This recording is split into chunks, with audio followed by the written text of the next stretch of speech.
Hi everyone, എല്ലാവർക്കും നമസ്കാരം. Divine hill Malayalam ആർട്ടിൻ്റെ ഒരു പുതിയ വീഡിയോയിലേക്ക് എല്ലാവർക്കും സ്വാഗതം. നിങ്ങളെല്ലാവരും സുഖമായിട്ടിരിക്കുന്നു എന്ന് കരുതുന്നു. നിങ്ങൾക്ക് എല്ലാവർക്കും ഒരു നല്ല ദിവസം ആശംസിക്കുന്നു. അപ്പോൾ ഇന്നത്തെ ഡിവൈൻ മെസ്സേജ് എന്താണെന്ന് നോക്കാം. ഇന്നത്തെ നിങ്ങളുടെ എനർജി എന്താണെന്ന് ചെക്ക് ചെയ്യാം. ആദ്യമായിട്ടാണ് എൻ്റെ ചാനൽ കാണുന്നുണ്ടെങ്കിൽ സബ്സ്ക്രൈബ് ചെയ്തിട്ട് സപ്പോർട്ട് ചെയ്യുക. നിങ്ങൾ ഇതുവരുത്തുന്ന സ്നേഹത്തിനും സപ്പോർട്ടിനും ഒരുപാട് നന്ദി. നമുക്ക് നോക്കാം ഇന്നത്തെ നിങ്ങൾക്കുള്ള ഗൈഡൻസ് എന്താണ്, എന്തൊക്കെ കാര്യങ്ങളാണ് നിങ്ങളുടെ ജീവിതത്തിൽ നടക്കാൻ പോണത് നോക്കാം.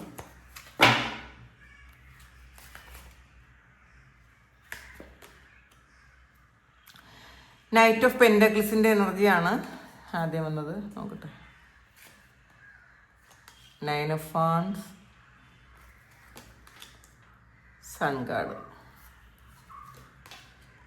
5 of cup, wheel of fortune, 7 of pentacle, 9 of cup, 6 of swords, Queen of cup, King of swords, 8 of wands, and hanged man, 7 of cup.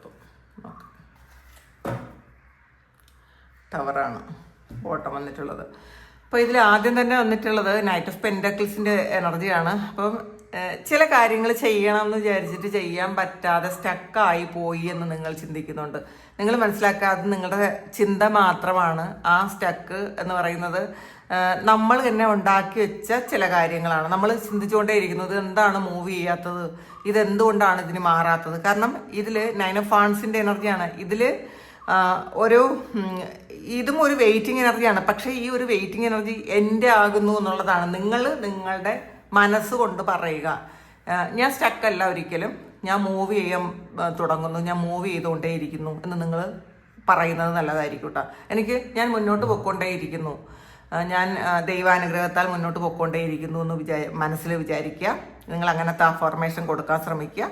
പിന്നെ ഇതിൽ ഒരു പുതിയ തുരുത്തിലേക്ക് നിങ്ങൾ എത്തുന്ന ഒരു എനർജിയാണ് കേട്ടോ. നിങ്ങൾക്ക് ഈ ഒരു അവസ്ഥയിൽ നിങ്ങൾ മുന്നോട്ട് പോകാൻ പറ്റൂല എന്നാണ് നിങ്ങൾ വിചാരിക്കുന്നതെങ്കിലും നിങ്ങൾക്ക് ദൈവത്തിൻ്റെ ഒരു കരങ്ങൾ വന്നു എന്നുള്ളതാണ്. അതിൽ നിങ്ങൾ കാണേണ്ട കാഴ്ചകൾ, നിങ്ങൾ തിരിച്ചറിയേണ്ട വസ്തുതകൾ ഒക്കെ നിങ്ങൾ ഈ ഒരു സമയം തിരിച്ചറിയുന്നുണ്ട്.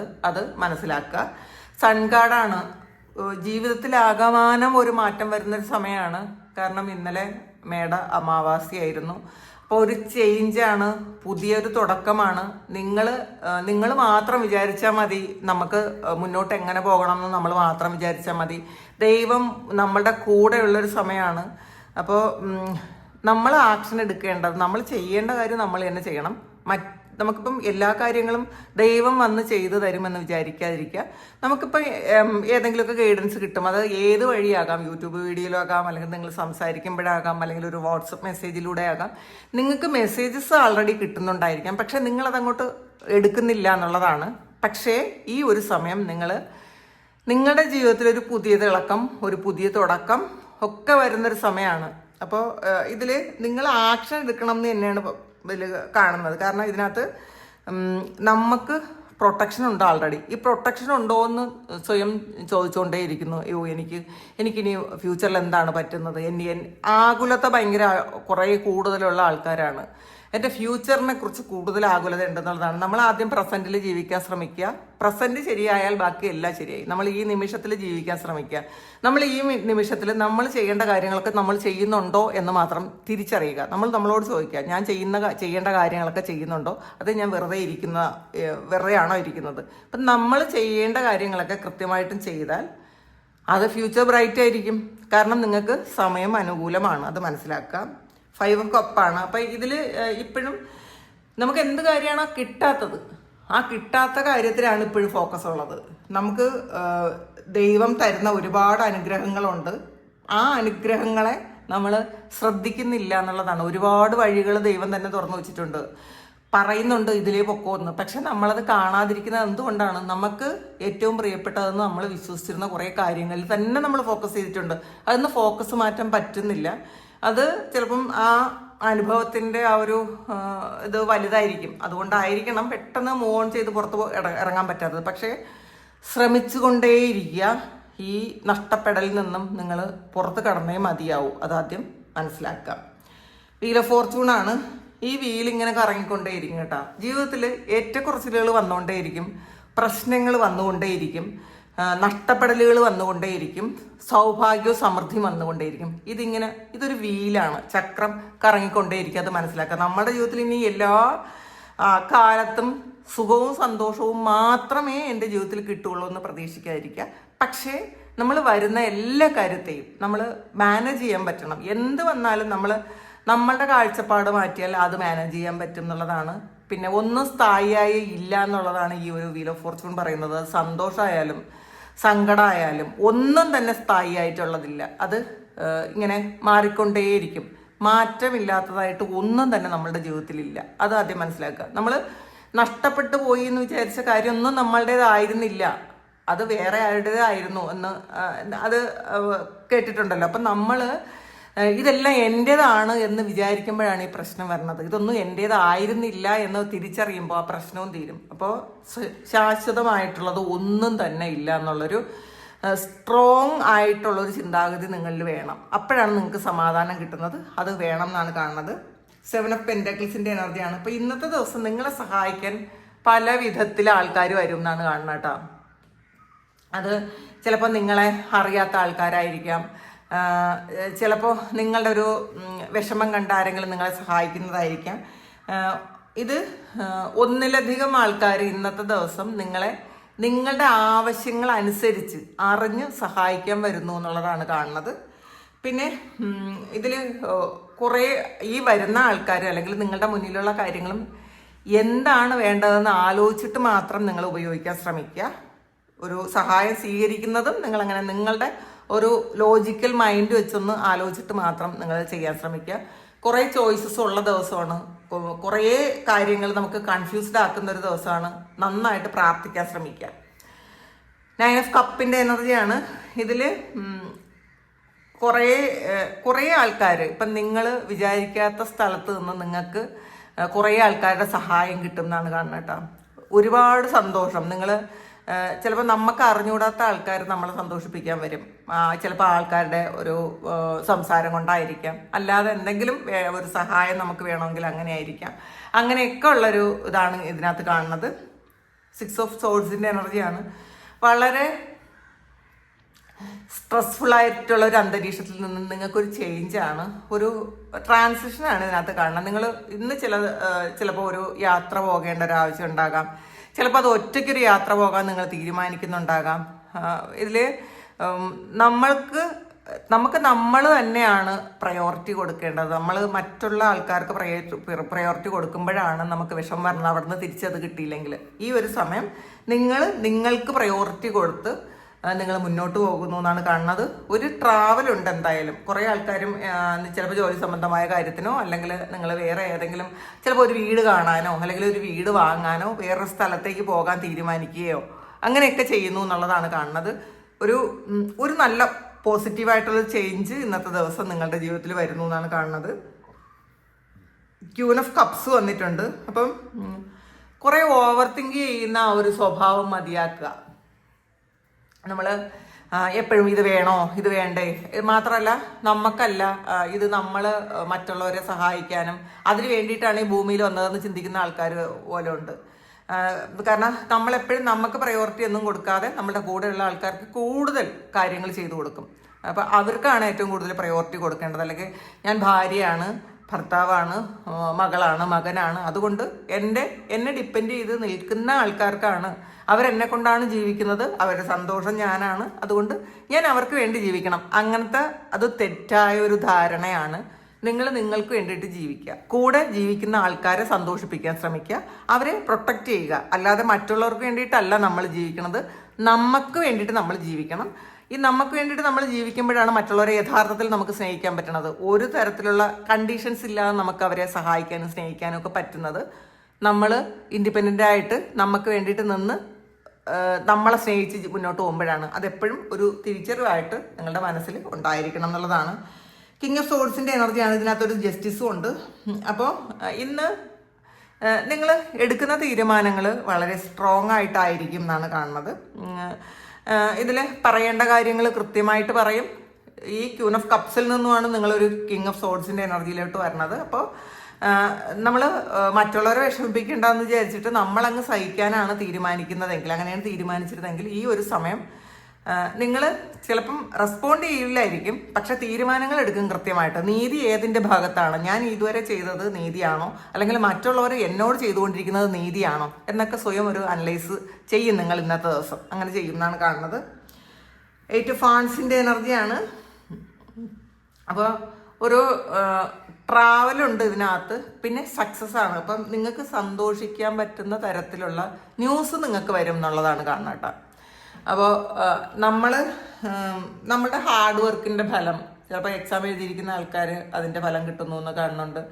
നിങ്ങൾക്ക് ഒരു ട്രാവൽ ആഗ്രഹിച്ചിരുന്ന ആൾക്കാരാണെങ്കിൽ ആ ട്രാവലുമായി സംബന്ധിച്ച് എന്തെങ്കിലും ഒരു ഇമെയിൽ വരുന്നതായിരിക്കാം. അങ്ങനെയൊക്കെ ഇതിനകത്തുണ്ട്. പിന്നെ ഹാങ്ഡ് മാനാണ്. അപ്പം ഒരു തിരിച്ചറിവ് വരുന്നൊരു സമയമാണ്. നമുക്ക് എന്താണ് നല്ലതെന്നും എന്താണ് മോശമെന്നും എന്താണ് ചെയ്യേണ്ടതെന്നും ഒക്കെ കൃത്യമായിട്ട് നമുക്ക് തന്നെ മനസ്സിലാകും. നമ്മൾ ഒരു വേറൊരു പെർസ്പെക്റ്റീവിലൂടെ കാര്യങ്ങളെ കാണാനും ആ കാണുന്ന കാര്യങ്ങളെ കൃത്യമായിട്ട് വിലയിരുത്താനും നമുക്ക് പറ്റും എന്നാണ് കാണുന്നത് കേട്ടോ. ഇതിനകത്ത് ടവറാണ്. അപ്പോൾ നമ്മളുടെ വിശ്വാസങ്ങളെയൊക്കെ മാറ്റി എഴുതേണ്ട സമയം അതിക്രമിച്ചു എന്ന് നമുക്ക് തോന്നും. നമ്മൾ ഈ കഴിഞ്ഞ സമയം വരെ ചിന്തിച്ചിരുന്നതല്ല യഥാർത്ഥത്തിലുള്ളത്. ഞാൻ ചെയ്യേണ്ട കാര്യങ്ങൾ പലതും, എനിക്ക് വേണ്ടി ചെയ്യേണ്ട പല കാര്യങ്ങളും ചെയ്തിട്ടില്ല എന്നൊരു തിരിച്ചറിവ് നിങ്ങൾക്കുണ്ടാവും. ഒരു സ്പിരിച്വൽ ട്രാൻസ്ഫോർമേഷൻ ഉണ്ടാകും എന്നാണ് ഈ ഒരു ടവറും ഹാങ്ഡ്മാനും പറയുന്നത്. കാരണം ഇന്നത്തെ ദിവസം അങ്ങനെ ഒരു ട്രാൻസ്ഫോർമേഷൻ വരാൻ വേണ്ടിയിട്ടുള്ള എന്തൊക്കെയോ കാര്യങ്ങൾ നിങ്ങളുടെ ജീവിതത്തിൽ സംഭവിക്കും എന്നാണ് കാണുന്നത്. അപ്പോൾ നമുക്കത്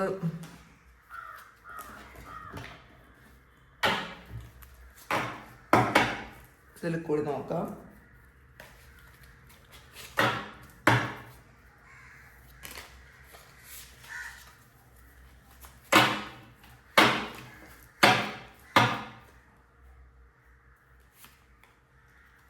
ടോർച്ചാണ്. Spiritual development, enlightenment, awareness and understanding ആണ്. അപ്പം നിങ്ങളുടെ ഉള്ളിലൊരു പരിവർത്തനം നടന്നുകൊണ്ടേയിരിക്കുന്നു എന്നുള്ളതാണ്. അതാണ് ടവറും ഹാങ്ഡ്മാനും വന്നിട്ടുള്ളത്. ഒരു തിരിച്ചറിവിൻ്റെ ഒരു സമയമാണ്. നിങ്ങൾ എന്തൊക്കെ കാര്യങ്ങളാണ് ചെയ്യേണ്ടതെന്നൊരു തിരിച്ചറിവ് നിങ്ങൾക്ക് വരും. നിങ്ങളുടെ സോളിന് വേണ്ടി എന്തെങ്കിലും കാര്യങ്ങൾ ചെയ്യുന്നുണ്ടോ എന്നാണ് നിങ്ങളുടെ സോൾ നിങ്ങളോട് ചോദിക്കുന്നത്. നമുക്കെപ്പോഴും ഈ പാസ്റ്റ് ലൈഫിലുണ്ടായിരുന്ന പല കാര്യങ്ങളുടെയും തുടർച്ചയാണ് നമ്മൾ ഈ ജീവിതത്തിൽ നമ്മൾ അനുഭവിക്കുന്നത് എന്നുള്ളത് ഏകദേശം എല്ലാവർക്കും അറിയാം. നമ്മൾ സ്പിരിച്വലായിട്ടുള്ള ആൾക്കാരെല്ലാവരും കഴിഞ്ഞ ജന്മങ്ങളും വരും ജന്മങ്ങളും മനസ്സിലാക്കാൻ പറ്റും. നമുക്ക് വരും ജന്മങ്ങളുണ്ടെന്നും കഴിഞ്ഞ ജന്മങ്ങളുണ്ടെന്നും ഒക്കെ നമുക്കറിയാം. കഴിഞ്ഞ ജന്മത്തിലെ കാർമിക് ഡെപ്റ്റ് തീർക്കാൻ വേണ്ടിയിട്ട് പല ആൾക്കാരും നമ്മളുടെ ജീവിതത്തിൽ ഈ ഒരു ജീവിതത്തിൽ വന്ന് നമ്മളെ ഒരുപാട് വേദനിപ്പിച്ച് ആ കർമ്മത്തിൻ്റെ കടം തീർത്തിട്ട് പോകും എന്നും എല്ലാവർക്കും അറിയാം. അപ്പോൾ ഈ ഒരു സമയം നമുക്കൊരു സ്പിരിച്വൽ ഡെവലപ്മെൻറ്റ് ആണ് വരുന്നത് എന്നുള്ളതാണ്. അപ്പം നമുക്ക് നമ്മളുടെ സോളിൻ്റെ മെസ്സേജസ് ഒക്കെ നമുക്ക് എടുക്കാൻ പറ്റും. ഒരു എൻലൈറ്റൻമെൻ്റ് ആണ് വരുന്നത് എന്നുള്ളതാണ്. നമുക്കൊരു പരിവർത്തനം എന്ന് മാത്രമല്ല, ഒരു ബോധോദയത്തിൻ്റെ ആ ഒരു അവസ്ഥയിലൂടെ നമ്മൾ കടന്നു പോകുന്നു എന്നുള്ളതാണ്. ഈ ബോധോദയം വരുന്നത് എപ്പോഴും ഒരു വലിയ വേദനയിൽ നിന്നാണ് നമ്മൾക്ക് എപ്പോഴും ബോധോദയം ഉണ്ടാകണം. നമുക്ക് വളരെ സന്തോഷമായിട്ട് സമാധാനമായിട്ട് നല്ല ഫുഡും കഴിച്ച് നല്ല വസ്ത്രവും ധരിച്ച് സർവ്വ സൗഭാഗ്യത്തിലും സമ്പത്തിലും സമൃദ്ധിയിലും ജീവിക്കുന്ന ആൾക്കാർക്കൊന്നും പെട്ടെന്ന് ബോധോദയം വരാറില്ല. നമുക്ക് ഈ ബോധോദയം എന്ന് പറയുന്ന ഒരു കാര്യം വരണമെങ്കിൽ നമ്മൾ കുറേ സ്ട്രഗിൾ ചെയ്യണം. സ്ട്രഗിൾ ചെയ്യുമ്പോൾ നമ്മൾ ആലോചിക്കും, എന്തുകൊണ്ടാണ് എനിക്ക് ഈ സ്ട്രഗിൾ വന്നത്, ഇതിൻ്റെ പിന്നിൽ എന്താണ് കാര്യം, ഈ ഒരു ജന്മത്തിൽ ഞാൻ ആരെയും ദ്രോഹിച്ചിട്ടില്ല, അപ്പം പിന്നെ എന്തുകൊണ്ടാണ് ഇത് സംഭവിക്കുന്നത്. അത് തിരിഞ്ഞു നോക്കുമ്പോഴാണ് നമ്മൾ എപ്പോഴും ഈ പാസ്റ്റ് ലൈഫ് ആഘോഷ റെക്കോർഡൊക്കെ എടുക്കാൻ നമുക്ക് പറ്റുന്നത്. നമുക്ക് മനസ്സിലാകും, നമ്മുടെ സോൾ തന്നെ നമ്മളോട് പറയും, ഇത് ഈ ജന്മത്തിലുള്ള കാര്യമല്ല, എന്തായാലും ഈ അനുഭവിക്കുന്ന സ്ട്രഗിള് പാസ്റ്റ് ലൈഫിൽ ഏതൊക്കെയോ ജന്മങ്ങളിൽ നമ്മൾ ചെയ്തു വെച്ച കർമ്മത്തിന്റെ ഫലം, അത് ഈ ഒരു ജന്മത്തിൽ നമ്മൾ സ്പിരിച്വൽ കണക്ഷൻ കൂടുമ്പം ഇത് റിലീസാകുന്നു എന്ന് നമുക്ക് മനസ്സിലാക്കാൻ പറ്റും. അപ്പോൾ അങ്ങനെയുള്ള തിരിച്ചറിവൊക്കെ ഈ ഒരു സമയം നിങ്ങൾക്ക് ഉണ്ടാകുന്നു, മനസ്സിലാക്കാൻ നിങ്ങൾക്ക് കഴിയുന്നു എന്നുള്ളതാണ്, അവയർനെസ് ഉണ്ടാകുന്നു എന്നുള്ളതാണ് കാണുന്നത്. പിന്നാണ് നിങ്ങൾക്കൊരു പുതിയ ജോലിയോ അല്ലെങ്കിൽ ഒരു തൊഴിലോ അല്ലെങ്കിൽ ഒരു ബിസിനസ്സോ ഒക്കെ നിങ്ങൾക്ക് വരുന്നു എന്നുള്ളത് പുതിയതാണ്. അത് എന്താണ് എന്ന് നിങ്ങൾ ഇപ്പോഴും നിങ്ങൾക്ക് കൺഫേം ആയിട്ടില്ലായിരിക്കണം ഇതിനകത്ത്. അതൊരു എന്താണ് പൂട്ടി വെച്ചിട്ടുള്ളൊരു കാര്യമാണ്. പുതിയൊരു ജോബ് വന്നുകൊണ്ടേയിരിക്കുന്നു നിങ്ങളുടെ ജീവിതത്തിലേക്ക്. ചിലപ്പോൾ പലരും ഇത് പ്രതീക്ഷിക്കുന്നുണ്ടായിരിക്കും, പക്ഷെ അത് നിങ്ങൾക്ക് കൺഫേം ആക്കാത്ത എന്തോ ഒരു കാര്യം, അത് നിങ്ങളുടെ സമ്പത്തുമായി ബന്ധപ്പെട്ടതാണ്. നിങ്ങളുടെ ഒന്നുകിൽ ജോലിയാകാം അല്ലെങ്കിൽ ബിസിനസ് ആക്കാം, അത് നിങ്ങളിലേക്ക് വരുന്നു എന്നുള്ളതാണ് കാണുന്നത്. ക്രൗണാണ്. Honour and respect will come to you ആണ്. അപ്പം നിങ്ങളിലേക്ക് നിങ്ങൾക്കൊരു കിരീടം വെക്കുന്നു എന്ന് പറയാം. അപ്പോൾ നിങ്ങൾക്ക് എന്തോ ഒരു ബഹുമതി കിട്ടാൻ പോകുന്നു എന്നുള്ളതാണ് കേട്ടോ. ആരോ നിങ്ങളെ ശരിക്കും നിങ്ങളെ ബഹുമാനിക്കുന്നു എന്ന് പറയാം. അപ്പം നിങ്ങൾക്ക് കിട്ടേണ്ടുന്ന ആ ഒരു റെസ്പെക്റ്റ് മറ്റുള്ളവർ ഈ ഒരു സമയം നിങ്ങൾക്ക് തരുന്നു എന്നുള്ളതാണ്. ചിലപ്പോൾ ഇതൊരു പ്രൊമോഷനാകാം, അല്ലെങ്കിൽ നിങ്ങൾക്ക് കിട്ടേണ്ടിയിരുന്ന എന്തൊക്കെയോ കാര്യങ്ങൾ പാസ്റ്റിൽ കിട്ടിയില്ലെങ്കിൽ ആ ഒരു കാര്യങ്ങൾ ഈ ഒരു സമയം നിങ്ങൾക്ക് കിട്ടുന്നു എന്നും പറയാം. പാരറ്റാണ്. someone will gossip about all your secrets ആണ്. നിങ്ങളുടെ സീക്രട്ട് അറിയാവുന്ന ആരൊക്കെയോ നിങ്ങളെ ഗോസിപ്പ് പറയുന്നു എന്നുള്ളതാണ്. അപ്പോൾ നമ്മളെപ്പോഴും നമ്മളുടെ സീക്രട്സ് അത് രഹസ്യമായിട്ട് തന്നെ സൂക്ഷിക്കുക. നമ്മളീ കാണുന്ന അല്ലെങ്കിൽ നമ്മുടെ സൗഹൃദം ഭാവിക്കുന്ന ആൾക്കാരോടൊന്നും പെട്ടെന്ന് നമ്മൾ സീക്രട്സ് പറയാതിരിക്കുക. നമുക്കത് പറയാം, അത്രയും നമ്മളുടെ സോളുമായിട്ട് കണക്റ്റഡ് ആയിട്ട് നിൽക്കുന്നു എന്ന് നമുക്ക് തോന്നുന്ന സമയം മാത്രമേ നമ്മളത് പറയാവൂ. അല്ലാതെ നമ്മൾ പെട്ടെന്ന് കാണുന്ന ആരോടും നമ്മളുടെ സീക്രട്സ് പറയാൻ പാടില്ല എന്നുള്ളതാണ്. പിന്നെ നമ്മൾ അത്രയും ഇഷ്ടമുണ്ടെന്ന് നമുക്ക് തന്നെ തോന്നും. അങ്ങനെയുള്ള ആൾക്കാരോട് പറയുന്നത് കുഴപ്പമില്ല, പക്ഷേ പൊതുവെ പറയാതിരിക്കുന്നതാണ് നല്ലത്. കാരണം നിങ്ങളുടെ രഹസ്യങ്ങൾ പറയുന്ന ഒരു വ്യക്തിയെ നിങ്ങൾ എപ്പോഴും ഭയപ്പെട്ടുകൊണ്ടേ ഇരിക്കേണ്ടി വരും. അപ്പോൾ അതൊന്ന് മനസ്സിൽ വയ്ക്കുക. കാരണം ഈ സുഹൃത്തുക്കളെ എപ്പോഴാണ് ശത്രുക്കളാകുന്നതെന്ന് പറയാൻ പറ്റൂല, അതെപ്പോഴും മനസ്സിൽ വയ്ക്കുക. അപ്പോൾ ഇതാണ് ഇന്നത്തെ ഡിവൈൻ മെസ്സേജ്. ഇത് നിങ്ങളുടെ സിറ്റുവേഷനായിട്ട് മാച്ച് ആകുന്നുണ്ടെങ്കിൽ നിങ്ങളൊന്ന് കമൻറ്റ് ചെയ്യുക. നിങ്ങൾക്ക് ആർക്കെങ്കിലും പേഴ്സണൽ റീഡിംഗ് വേണമെങ്കിൽ എൻ്റെ വാട്സപ്പ് നമ്പറിൽ കോൺടാക്ട് ചെയ്യാം. Thank you. നമുക്കൊരു പുതിയ വീഡിയോ ആയിട്ട് വീണ്ടും കാണാം. എല്ലാവരും സുഖമായിട്ട് സന്തോഷമായിട്ട് സമാധാനമായിട്ട് ഇരിക്കട്ടെ എന്ന് പ്രാർത്ഥിക്കുന്നു. നിങ്ങളുടെ എല്ലാ കാര്യങ്ങളും ഇന്നത്തെ ദിവസം ഭംഗിയായിട്ട് നടക്കാൻ ദൈവം അനുഗ്രഹിക്കട്ടെ. ഒരുപാട് സ്നേഹം, ഒരുപാട് നന്ദി. Thank you.